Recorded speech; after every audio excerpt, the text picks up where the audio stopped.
আজকে আমি শিমুগুড়ি পেজ থেকে চলে এসেছি নতুন একটা ভিডিও নিয়ে। সবাই আশা করি ভিডিওটা ফুল দেখবেন। আজকে আমার ভিডিওর টপিক হচ্ছে বগুড়ার বিখ্যাত আলুঘাটি দিয়ে কিভাবে আমি মজলিস খেয়ে আসলাম সেটা নিয়ে। আমরা রওনা দিয়েছিলাম বাড়ি থেকেই, আমাদের গাড়ি ছিলই, আব্বুর সিএনজিতে করেই আমরা যাচ্ছিলাম। তো যাওয়ার পথে আমি কিছুটা ক্লিপ নিয়ে নিচ্ছিলাম। ক্লিপ নেওয়ার ফাঁকে ফাঁকে আব্বু বলতেছিল ভিডিও করো না, তারপরেও আমি করতেছিলাম। এই যে আমরা বাড়িতেও পৌঁছে গেছি। এখানে এসে আমাদের দেখা হয়ে গেল অনেকগুলা কুত্তার সাথে। যাই হোক, আপনাদের ভাষায় কি বলে জানি না। এই যে এখানে হচ্ছে রান্নাবান্না হয়েছিল।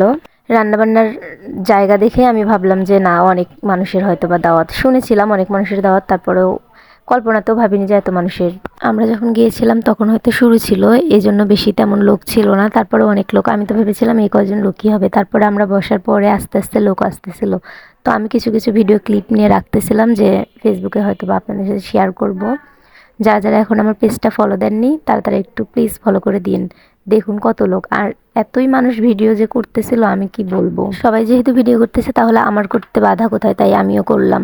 জানি যে আপনাদের সাথে শেয়ার করব, এই জন্য আমি ভিডিওটা করছি। আর কে কোথা থেকে ভিডিওটা দেখছেন অবশ্যই আমাকে জানাবেন। বগুড়ার আলুঘাটি কিন্তু আমরা অনেক খেয়েছি, তারপরেও আমরা তো গাইবান্ধার মানুষ, বগুড়া গিয়ে খাচ্ছি, এটা একটু অন্যরকম না? এই তো আমাদেরকে ভাত দিয়ে গেল। ভাত দিয়ে যাওয়ার পরে, ভাত দেওয়ার পর থেকেই শুরু হয়ে গেল আমাদের অপেক্ষা। কারণ অনেক মানুষ, ওই মাথা পর্যন্ত মানুষ। আমার ক্যামেরাতে কিন্তু এতগুলো বন্দি হয়নি দেখে মনে হচ্ছে যে হয়তো বা চারকোনা হয়ে অল্প মানুষই বসছে, কিন্তু না, ওখানে আরো অনেক বেশি মানুষ আছে। এতটাই বেশি মানুষ যে এতগুলা মানুষকে, অতগুলা মানুষ মিলে যে ভাত দিচ্ছে তারপরেও শেষ করতে পারতেছে না। যেহেতু এখনো আমাদের এখানে তরকারি দিতে আসেনি, তরকারি বলতে আর কি, আলুঘাটি মাংস দিয়ে করা হয়েছে, এখানে 2টা গরু জবাই করা হয়েছে। যাই হোক, তো আমার এখানে তরকারি এখনো দেয় নাই, এজন্য আমি ভাবলাম যে আর একটু ভিডিও করে নিই। এই দেখুন, এখানে যখন প্রথম এসেছিলাম এখানে একটা মানুষও ছিল না, আর এখন এতটাই মানুষ হয়েছে কি বলবো। আর দেখুন সবাই নিয়ে নিয়ে চলে চলে যাচ্ছে, আর আমাদের এখনো তরকারি দেওয়ার খবর নেই।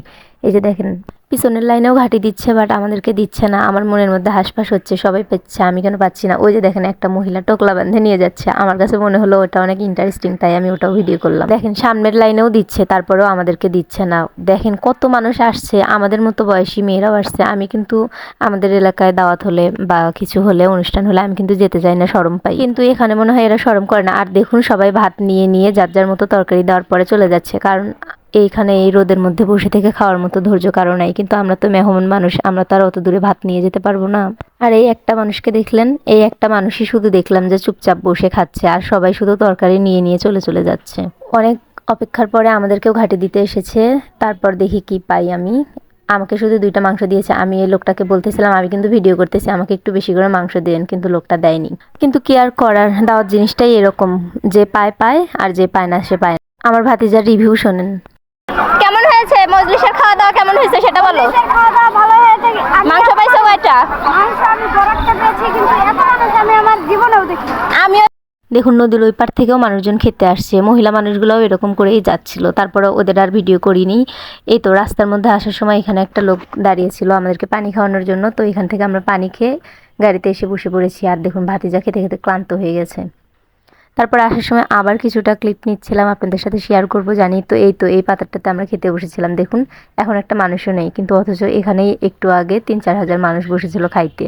তারপর আমরা আসার সময় 7 আপ খেয়ে নিলাম। 7 আপ খেয়ে আবার আমরা রওনা দিলাম। আর আমরা গল্প করতেছিলাম যে কে কিভাবে খাইলাম, কে কি করলাম, কে কয়টা মাংস পাইছি, এগুলা নিয়ে আমরা করতেছিলাম।